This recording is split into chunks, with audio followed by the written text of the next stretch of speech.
começamos com a abertura desta exposição Terra e Céu, Peregrinos e Santos de Fátima. O nome sugestivo para esta exposição temporária, evocativa da aparição de setembro de 1917, no 6º ciclo anual de preparação e celebração do centenário das aparições. A luz de Cristo ilumina a terra inteira. Aleluia, aleluia. A exposição, como anunciou já o Sr. Reitor, intitula-se Terra e Céu, Peregrinos e Santos de Fátima, e vai, à medida que nos aproximamos de 2017, vai-nos colocando diante do nosso olhar as temáticas que estão associadas a cada uma das aparições. A peça que inicia esta exposição é uma peça especialíssima. É o chamado Cristo de Montiraz. Diz a lenda que o Senhor, morto na cruz, para provar que um juramento havia sido feito, desce aquele braço em direção à terra. É este movimento que nos convida a entrar na exposição, pelas portas desta exposição, que aqui nos serve, de facto, de figura de convite. A exposição Terra e Céu tem como ligação entre estes dois substantivos, terra e céu, de facto, a figura de Cristo, que há de ser permanente neste lugar, nesta exposição, porque Ele é, de facto, a chave de leitura de toda a mensagem de Fátima, como todos sabemos. Então iniciávamos este percurso em torno da santidade e em torno da peregrinação a este lugar. Aleluia, aleluia.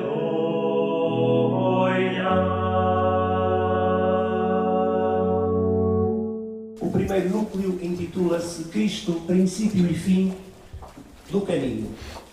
Os peregrinos, ao virem a Fátima, fazem aqui um caminho, de facto, especial, e o princípio e o fim desse caminho não é Fátima. Fátima nunca é o final do caminho, é sempre um meio para chegar a esse final que é Cristo, Alfa e Ômega, como estamos habituados a dizer. E nada mais sugestivo do que uma peça que nos ajuda a explicar a leitura tradicional que é feita acerca do pecado original e da remissão desse pecado original. As duas árvores em contraponto. A árvore do paraíso, ladeada por Eva e por Adão, e depois a nova árvore da vida, que é o santo lenho, que aqui aparece numa representação do século XVIII. Esta peça é um pedacinho mais anterior, é do século XVI, é uma salva de ofrendas, que nos permite fazer esta leitura muito rápida entre aquilo que é a consciência cristã da vivência do peregrinar. E é este selo, a cruz de Cristo, que vai marcar o início do caminho, precisamente lembrando o batismo. Este primeiro núcleo vai acentuar, de uma forma muito, muito clara, que esse caminho começa no dia em que somos selados pela cruz de Cristo. A pia batismal que aqui encontramos lembra-nos claramente esse dia em que somos ungidos pela cruz de Cristo, em que envergamos a veste branca. Neste caso é representada por uma veste oferecida ao Santuário de Fátima. O santuário segue muitas vestes de batismo, é de um peregrino anónimo, não o conhecemos, e por isso é que fizemos questão de trazer esta. É esta veste branca que um dia haveremos de ter quando chegarmos ao último núcleo da nossa vida, se quisermos. Não da nossa exposição, mas da nossa vida. Essa veste branca aparece aqui em contraposição visual com uma outra veste branca. Neste caso já conhecemos quem usou esta veste. O Papa Paulo VI. Foi a veste branca, a sua alva, que usou em 1967, quando veio presidir a peregrinação de maio de 1967. E aqui, muitas das vezes, não damos muita importância a este tipo de espólio, mas gostava de chamar a atenção para os livros de registro de batismo. Este é o primeiro que o santuário tem, e podemos saber qual é a primeira pessoa que foi aqui batizada. Esta ideia do batismo é depois completada com a ideia da luz e também, é isso que vamos ver ao longo desta exposição, com a imagem, ou se quisermos meta-referências, as imagens ao próprio santuário. Neste caso, a imagem visual das velas que os peregrinos trazem consigo, acendem e levantam quando estão em oração, ou também do canto que nós aqui ouvimos todos os dias neste santuário. A luz de Cristo ilumina a terra inteira. Essa luz de Cristo que recebemos no dia do batismo prolonga-se depois durante toda a nossa vida, e em Fátima todos os dias se apela a essa memória clara do batismo. Ainda sobre a luz, encontramos este candelabro que foi oferecido, penso que já nos anos 50, finais dos anos 40, 48, ao Santuário de Fátima. É um exemplo muito, muito claro de que, de facto, a luz é a luz de Cristo, mas que nos é ajudada a percepcionar pela Virgem Maria, que é, aliás, toda esta estruturação iconográfica está relacionada com a Imaculada Conceição, aquela que de cuja descendência virá o aperto da cabeça do mal, como sabemos. A luz de Cristo ilumina a terra inteira. Aleluia,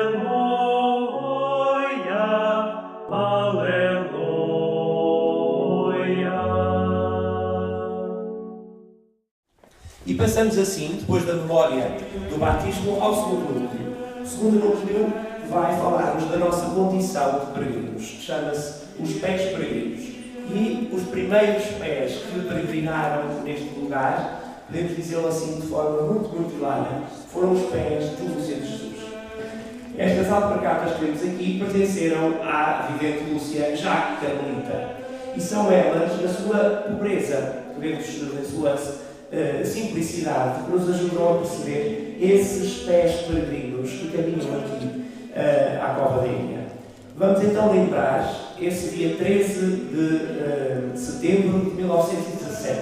O senhor então não se importava de nos ajudar a lembrar esse dia a partir das memórias da irmã Lúcia? Ao aproximar-se a hora, lá fui com a Jacinta e o Francisco, entre numerosas pessoas que a custo nos deixavam andar. As estradas estavam pegadas de gente. Todos nos queriam ver e falar. Ali não havia respeito humano. Numerosas pessoas, e até senhoras e cavalheiros, conseguindo romper por entre a multidão que à nossa volta se apinhava, vinham prostrar-se de joelhos diante de nós, pedindo que apresentássemos a Nossa Senhora às suas necessidades. Outros, não conseguindo chegar junto de nós, chamavam de longe: pelo amor de Deus, peçam a Nossa Senhora que me cure o meu filho que é aleijadinho. Outro, que me cure o meu que é cego. Outro, o meu que é surdo. Que me traga o meu marido, o meu filho que anda na guerra. Que me converta um pecador. Que me dê saúde que estou tuberculoso, etc, etc. Ali apareciam todas as misérias da pobre humanidade. E alguns gritavam até do cimo de árvores e paredes para onde subiam com o fim de nos ver passar, dizendo a uns que sim, dando a mão a outros para os ajudar a levantar do pó da terra. Lá fomos andando, graças a alguns cavalheiros que nos iam abrindo passagem por entre a multidão. Quando agora leio no Novo Testamento essas cenas tão encantadoras da passagem de Nosso Senhor pela Palestina, recordo estas que, tão criança ainda, Nosso Senhor me fez presenciar nesses pobres caminhos e estradas de Aljustrel, a Fátima e à Cova da Iria, e dou graças a Deus, oferecendo-lhe a fé do nosso bom povo português. E penso, se esta gente se abate assim diante de três pobres crianças, só porque a elas é concedida misericordiosamente a graça de falar com o Homem de Deus, que não fariam se vissem diante de si o próprio Jesus Cristo. Muito obrigado, Sr. Reitor. Ajudou-nos a perceber qual é a intenção destes pés que peregrinam. São os pés cheios de alegrias, mas sobretudo pés cheios de dores, que sentem dores no seu dia-a-dia e que vêm aqui a Fátima e experimentam a mesma coisa, segundo a leitura da irmã Lúcia, que já tinha sido experimentada na Palestina, isto é, o contacto com aquele que pode curar, aquele que é o médico das almas. E é isso que vamos experimentar neste segundo núcleo. Os pés peregrinos fazem essa experiência e são pés que têm todas as cores, todos os modelos de sapatos, alguns até vêm descalços.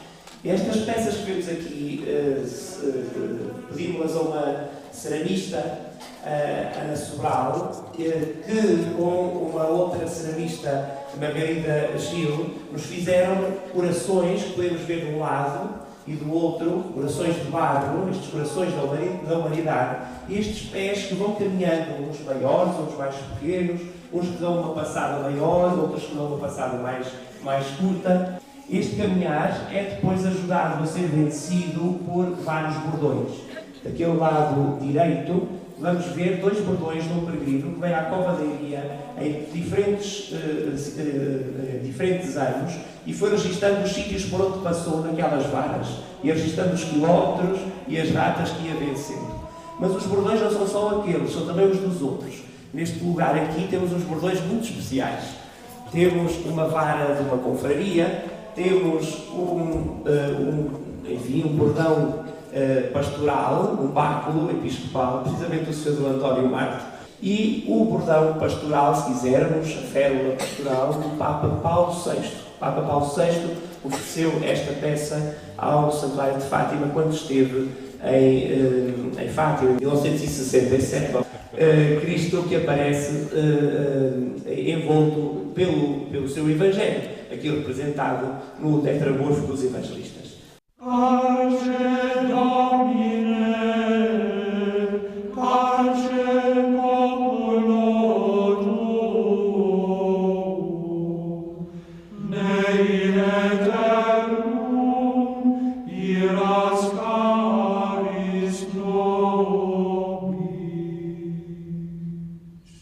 Neste núcleo terceiro, vamos ver como é que a Igreja nos ajuda neste caminhar que fazemos ao longo da peregrinação rumo a esse fim último que é Cristo.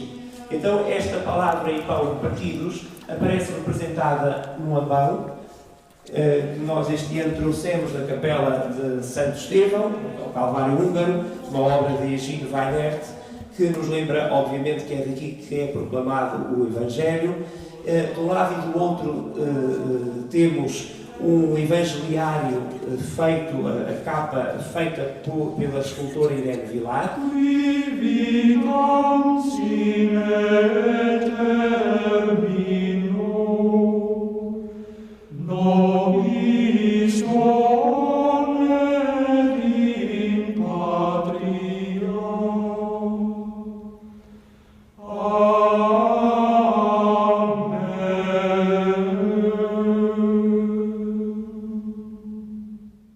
E assim, alimentados desta maneira, somos de facto convidados a entrar na casa de Deus.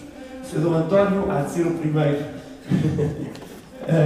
a ser chamado para este lugar que preparámos aqui, para ser evocativo dessa ceia para a qual estamos todos convidados, sem exceção. Esta ceia não é apenas aquela ceia celebrada em Quinta-feira Santa, mas que essa ceia celebrada em Quinta-feira Santa é a mesma que continua a alimentar a vida da Igreja ao longo do tempo. Hão de reparar, quando passarmos desta sala para as costas, que é precisamente na mesma parede, não se consegue separar, que vamos encontrar o mandamento novo. Parece de uma forma muito feliz este prolongamento da última ceia de Cristo e do seu mandato, o mandamento novo, que encontraremos então aqui representado pelo pincel de Cisa Vieira. Podemos agora aqui contemplar esse lava-pés que nos ajuda a perceber que é de facto esta a forma de nos alimentarmos e de ajudarmos os outros a viver através do mandamento novo. Em frente deste lava-pés temos algumas expressões do lava-pés que é feito aqui no Santuário de Fátima pelos voluntários, pelos servitas ao longo dos anos, e que está enquadrado com alguns excertos das memórias da Irmã Lúcia que nos falam das obras de misericórdia. Tu és Petrus, et supera Petra,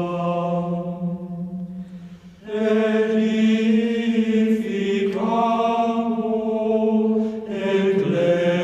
ecclesiam mea. E assim chegamos ao quarto núcleo desta exposição. chama-se Subir aos Céus de Fátima. Espero que estejamos todos preparados. E então vamos contemplar os santos que estão na colunata do santuário. O núcleo é aberto pelo desenho do Imaculado Coração de Maria, que está na torre da Basílica do Santuário, e aqui podemos experimentar de uma forma muito clara, enfim, como se andássemos junto à colunata lá em cima. E aqui vemos que figurados são estes. São aqueles que no Santuário de Fátima são para nós um apelo permanente à santidade, obviamente.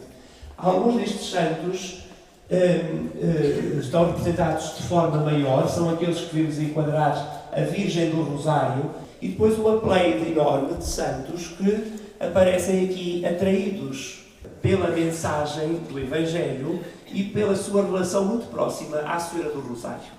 É essa a razão pela qual nós colocamos a ladainha laurentana através dos vitrais da Basílica Nossa Senhora do Rosário, fazendo sempre esta ponte com a paisagem do Santuário de Fátima, paisagem construída, e a Senhora do Rosário. Sanctus, Sanctus,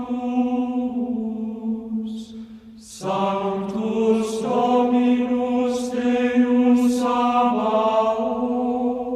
Neste último núcleo, ou no penúltimo, se quisermos, vamos ver Fátima como lugar da santidade. Essa santidade que se experimenta no lava-pés, obviamente, e que depois nós podemos ver aqui na ambiência.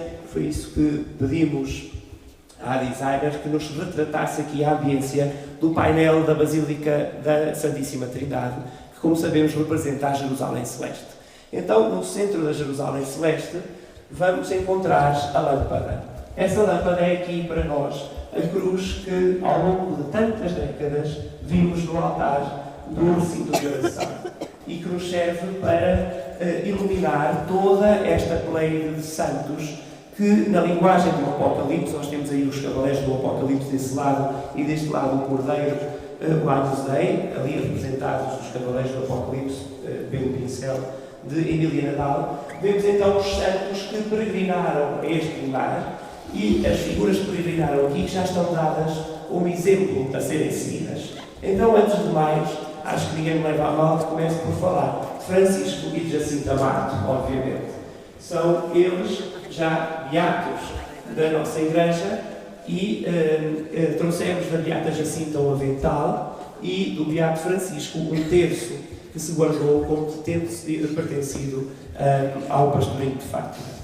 E depois vamos ter vários santos, por exemplo, São João 23, foi uma oferta do Papa João 23 ao Santuário de Fátima. Do outro lado, temos um relicário muito especial que nos foi emprestado pelo Santuário de Zakopane, na Polónia.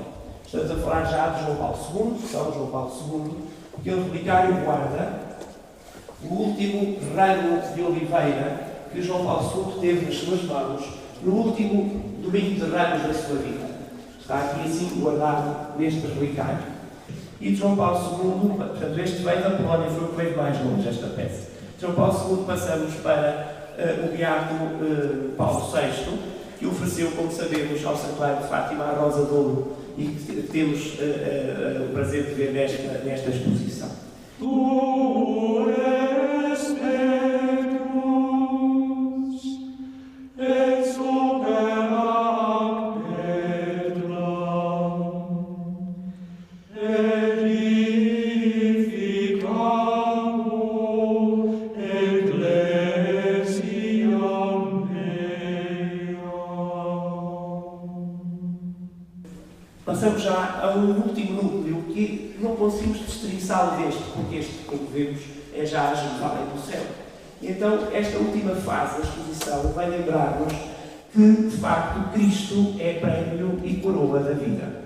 Esta peça que vemos aqui, esta de entrada, é uma das coroas secundárias na imagem de Nossa Senhora de Fátima da Capelinha, mas ao entrarmos nesta sala, vamos ver uma peça que já há muito tempo ninguém viu.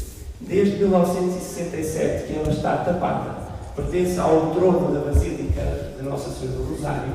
Foi tapada com aquela tela muito bela do pintor João Sousa Araújo, e ela lá esteve. Isto é quase um trabalho de arqueologia, até que agora foi enfim, muitas horas para ser devolvida à sua cor natural. Ela é de prata, com umas dimensões notáveis, como veem. Eu não conheço nenhuma coroa de prata tão grande como esta. Aparece envolta nas imagens do Santuário de Fátima, que nos falam da coroação de Nossa Senhora.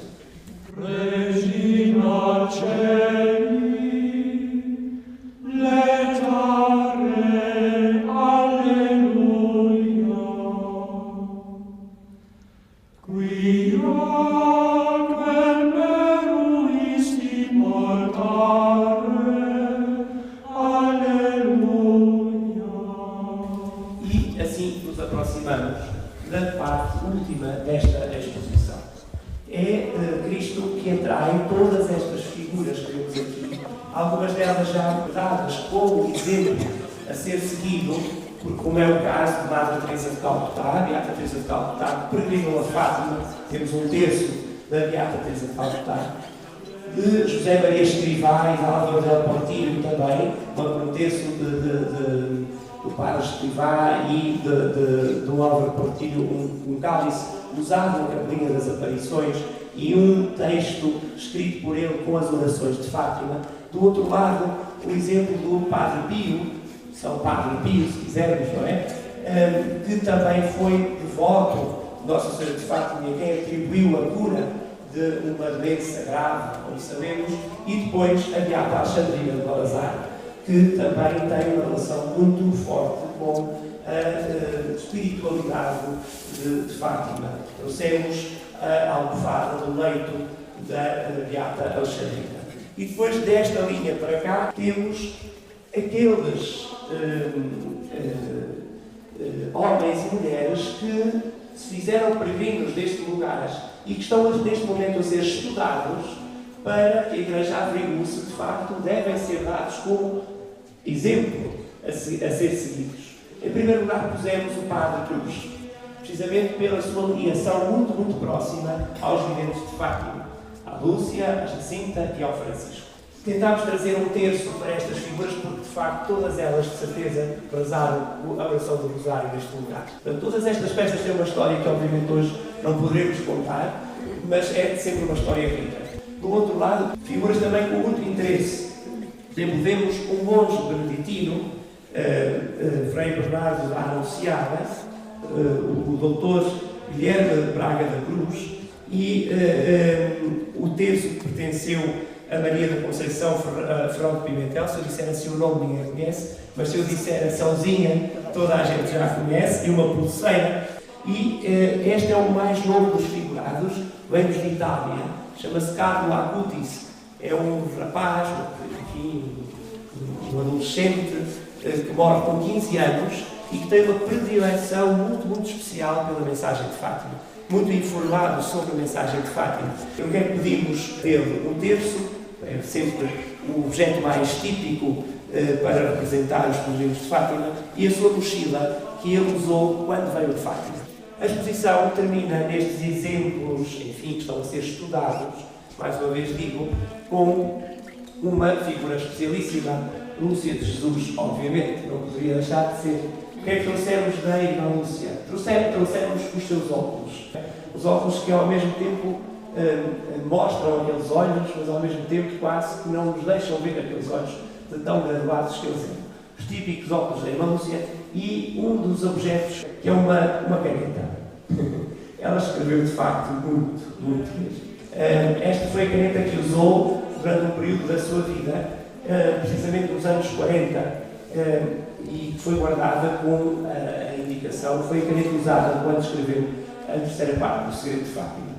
A exposição termina com os óculos, como vemos, muito graduados, para nos ajudar a ver o quê? Obviamente, a chave de leitura é sempre esta que vimos. Aliás, esta última parte da exposição tem uma forma de cruz, de facto cruciforme, e termina também com uma cruz.